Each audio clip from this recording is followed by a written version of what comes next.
Let me share a little bit of what is happening in Malawi. I think mu DPP fail, we're in deep slumber. Why am I saying this? Because we don't seem to be probing what happened to 2025-2026 budget and financial year.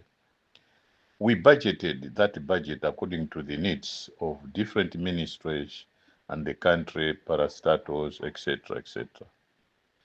But we seem to have lost the battle in a way or along the way because those who are serving or they are in the cabinet or they are trying to help the president are not telling the president the truth about how much is stolen and how much was left there. Even if they told him, I don't think that they told him the right figure and the right information. Kuti president ayenera kuchita appreciate kuti no, this is magnitude and this we cannot tolerate. Okhala ngati is business as usual.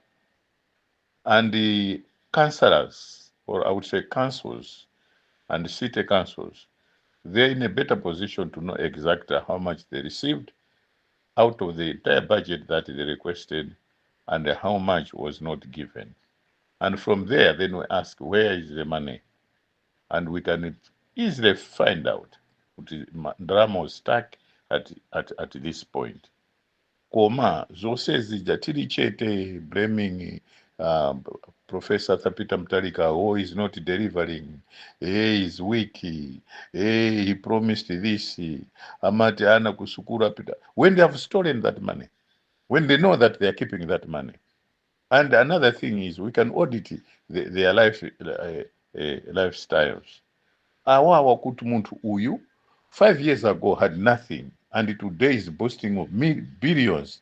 Where did he get the money from? Somebody that had one pair of shoes, I remember, tinali in the Public Accounts Committee kumwanza, tinagona kuno Blantyre, and we were meeting in Malawi Electoral Commission, we were meeting in Malawi Revenue Authority, then from there we were meeting in district ya Mwanza District Council. Ineyo ndinamtenga lifti Mkaka, Honorable Mkaka, kubwera kuno. Today these people are boosting after titalandira Kararon anagura garimoto amati chansinota ya uje na amene ali pachina alikuona wamwenya aja kugulisa vajeniye mziki tuji anagura garimoto imeneji. Koma today people are boasting being billionaires. So you ask, where did they get the money from? I remember even kumakulu tachoka kutale nafe 1994 first parliament ndinapita ukakuona na popita na the election. I gave Uradi Musa a lift from Lilongwe mpaka kuchipoka, nakamusira kuchipoka ine ulendo wanga opita kumangochi mpaka Blantyre. Koma akulu politics should not be, I'm not trying to say these people are mentioning they are corrupt, no, but I'm just giving you an example. Tikamati ziko lathu ndilosauka ine ndimakana ayi ziko silosauka. Koma we have created poverty kuti anthu athu azisauka kuti azikhala ngati akutigwirira ntchito ifeyo pasi pa ife. This poverty that we have in Malawi is man-made poverty. And panopo akufuna kuti 2030 anthu azanena kuti Professor Thapita Mutharika ndi DPP yalepera kuchita govern this country because they promised this, they did not deliver. They promised that, they did not deliver. They promised ichi sanapange. Zonse zochita kupanga kuti DPP izalepere chisankho cha 2030. Koma izizi sizateka. Chuka ngati ena fetila moyo, of which I will say I will be there. Sizateka ayi, because Malawians by then will know the truth. Will know kuti mabilions akutaja anandi muntu akuti anakatenga ku banki anakaika ku nyumba yakuti. Mabilions akutaja anali mu nyumba yakuti panopo akusungunula pang'ono.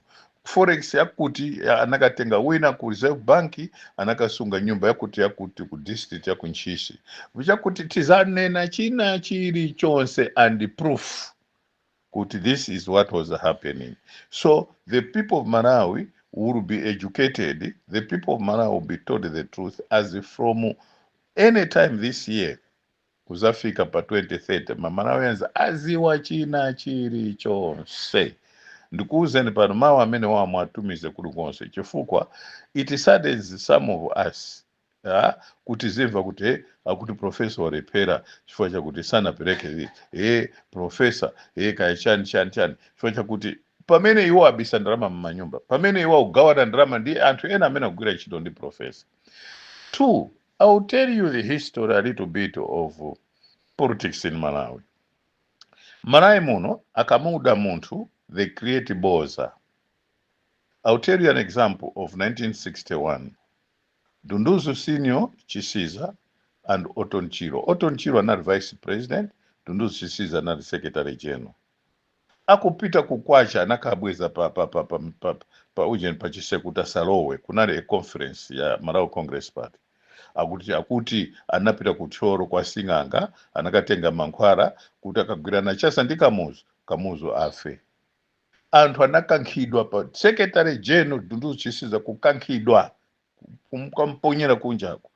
Vice president Oton Chiro kumukankha kumponyera uko chifukwa cha boza akuti amafuna kupita kuncheo uja anapita kuchoro kukatenga mankhwala kuti aphede utabanda. Izi ndayikapa 1993, 94, 95 Bakiri Muluzi ndi Mawerezi anayamba kuyambana. Anthu ena sindiwatchula mayina pano anapita kwa Bakiri Muluzi kuti Mawerezi wapita ku somewhere kumchinji ukatenga mankhwala kuti akuphena Muluzi. Inali poko paka Muluzi ndi Mawerezi sanaonane bwino ndiponso samapasana mona anthu akuti they were best of friends. Iyo ndiyikapa.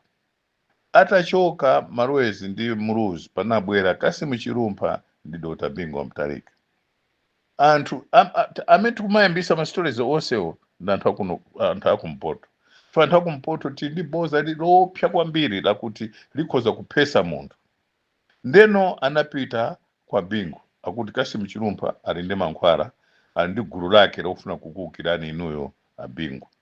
Tosefe tinamangidwa ine amene namangidwa ine tinaoledwa china Ndairaonani, Humphreys Muvula, china Matumura, china Nembo, china ndani Kachimbwinda, tinatengedwa tonse anatika ndende zosiyana m'Malawi muno akuti timamthandizira Muluzi Kasimu Chirumpa kuti alande boma la Bingu Mutharika.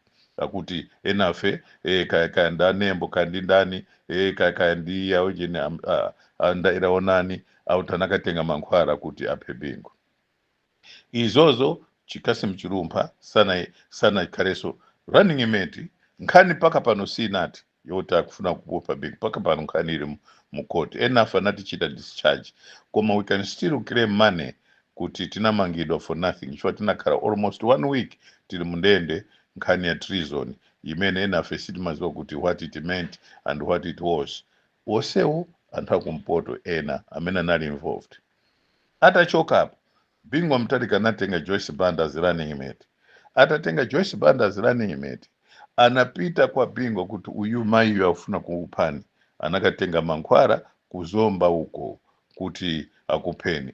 Inkhani sinali bwino ina kuti iyayi akufuna kuti Joyce Banda sazakhale ujeni kayandipita pamene zinali choncho ayi. Bingu didn't want kuti kayanene kuti kayapita namene azakhala ujeni ayi. He was just an innocent somebody.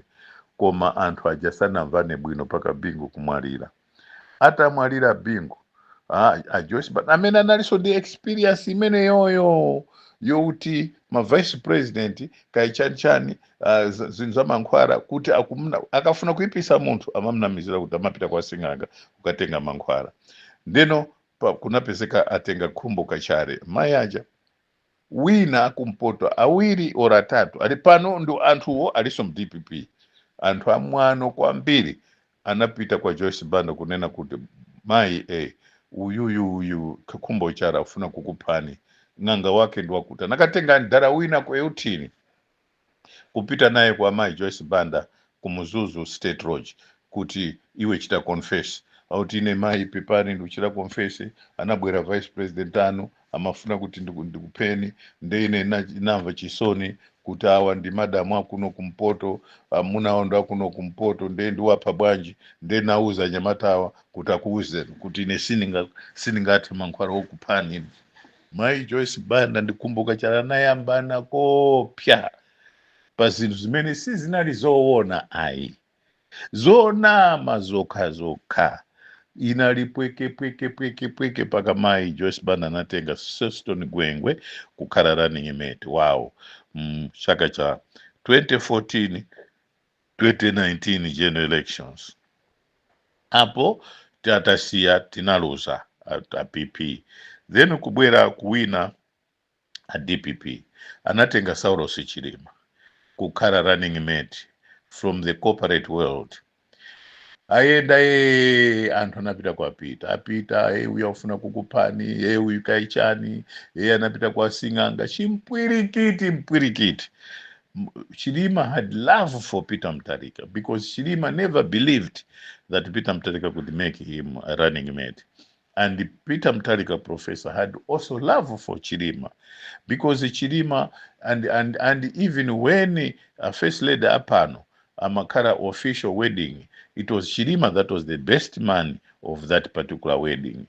Kusonza kuti anthu awa, they loved each other, and professor loved the vice president like anything else. He showed his maturity. He showed his love for this country. Anthu ena nakapwasula paka Chilima kuchoka. Ndeno anakaima running mate atupere. Nakaima chimlirenji paka chimle wo kukoti paka mtawe jati nakaruza chiujeni mosaziwika bwino mogulidwa majaji kugulidwa kuti Peter Mutharika sakhaleso president ndeno anaikaso rirani anaika Tupere Mulunzi tinalephera ndanalowa Chilima ndi Chakwera running mate Tosa Alliance Tosa Alliance anawina. As they were ruling from 2020 to 2025, anthu anapita kwa Chakwera uya ufuna kupani Chilima anakatenga mankhwala ku Nigeria bwana akufuna chani paka inali poko yedu wakuba wagura magari mota chipani bwana uisha muli naye ifeyo tiyesesa kuti uyuyu asakhalepo iyayi tipanga china chilichonse chotheka kuti Chilima asakhalepo yayi mwana wayeni anaphedwa paka Kaliata naimbidwa milandu kupita kukoti akuti anakatenga Masing'anga ku Nigeria wina ukapereka umboni onama akuti ineyo ndamene amandituma wina anakamguraso ku Nigeria akuti ine ndine Sing'anga nabwera kumene koko kuti ndipereka akuluakulu. History ya Malawi has if they want to tarnish your image amayamba kuti anapita kwa Sing'anga amakatenga mankhwala kuti either aphe munthu uyo or kapena utapange china chilicho simayamba choncho. In a history mende kukuzani, that's a true story about Malawi today and what is happening in the politics in Malawi. Nde akulu mwati ndinene pa politics yathu yafika pachibwana kuti aliyese angonena za mankhwala kuti wina kamva azinena kuti munthu uyu ndi woyipa. So it has been like that since 1961 in this country. Akafuna kuipisa munthu amamchita ujeni kuti Sing'anga ndamakatenga Sing'anga abosa aja amabwera Sing'anga joti inedi amafuna kuti tiphe uyu ina imene naiona ineyo personal experienced ndiya kumangidwa kwa Otto Nchiro ndi kumangidwa kwa Mwalo ndiyambe yakumangidwa kwa Mwalo yakumangidwa kwa Mwalo anali mbambo wina wakeswa ku Nchewu konkoto au Nchewu kaoka analemba karata nakaposita kumchinji ataposita kumchinji nabwera Blantyre Post Office itabwera Blantyre Post Office analemba kuti Agwede auje na muaro maisadia runda amafuna akapengwazi kunkatabe kuti ndege uchoka kunkatabe kupita kumzuzu amafuna kuti akamupe mapirachi ndekuna rais Abbas akaunda amene anakaperekera umboni umene wowo zonsezo zona my personally witnessed because the target sindingathe kurura pano munthu uyu amene anapanga izizi sindingathe cho abale ake adakala moyo anthu ngakhale alireti yeyo koma abale ake I don't want anthu akunchewu kuti they must rise up against that kuti Mwaro Yumayo was cooked up the things were cooked up by this one kuti ndamene kuti amangise the target was Mwaro kuti paka kaphedwe fuko anali ndi mkazi wake wina nesi ndi mkuluyo amamfuna mkazi uja nesi ucha ndiye anakanena chiuje nicho kuti paka Mwaro ananena kuti amafuna kupha Ngwazi kumpoto iyo ndaikapa then yina ndiye Orton Chilo kidnapping ya Orton Chilo anakamuza kuti yayi ife tufuna tikapange meeting inuyo Ngwazi akukufunani kuambira kuti ndamene munalemba constitution ya Malawi Ngwazi is with you Orton Chilo anachoka ku Tanzania kupita ku Zambia kuti akadye holiday ya Christmas kuja ndaka za kuti tiena tikapange meeting kuchipata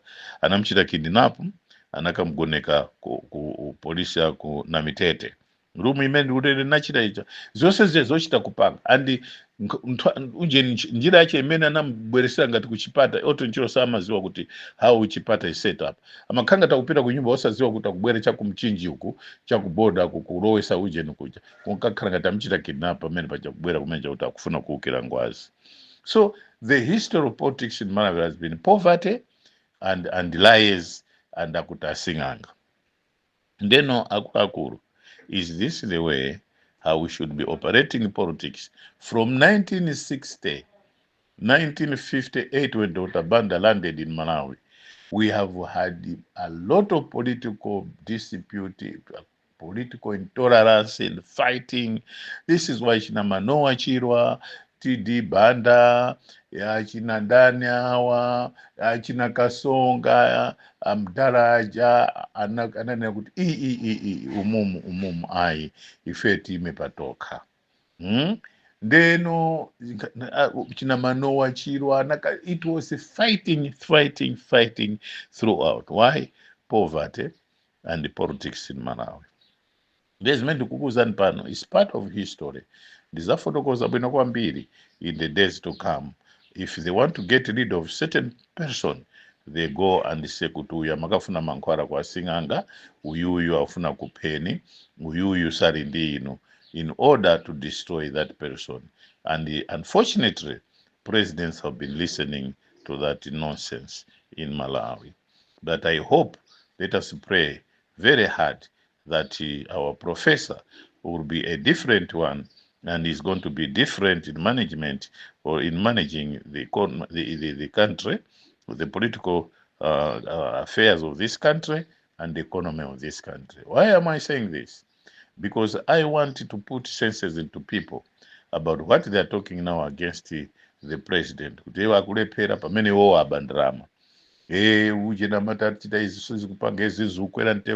How do you buy fuel when you don't have money? How? When kuli ngongoli ya 3 trillion kuti mpereke anthu ena nakakongora mafuta achi. So how do you bring fuel, diesel, petrol, paraffin in the country? If that is the way how the outgoing government left Malawi with that debt, de anthu amalawi kuvomereza ayayi ife yawakweza ujeni zinthu zathu sizienda bwino ife timafuna kuti asike bwanji fuel pauti fuel ndi wangongole akulipira ngongole zi mukagura ndalama zake ziuchoka kuti ndalama fuel achoka abwere muno inuyo mzikagura ochipa pa filling station. Where do you get that money? Koma anthu ambiri sakufotokoza izi. Ndeno ine ndikuwuzani china chiri chonse what Malawi is all about, and Malawians will know the truth as we are going akutakuwerengera pakali pano dale kwasala 1600 days kuti auti kuti MCP bwereso mboma muchita chibwada ati MCP is not going to come back to government because we are there to tell Malawians the truth and how cruel and how dangerous the party called MCP is. Ndima wamene wawa, I will share with you more and more that is coming in the future. Here I am. Good morning, good afternoon.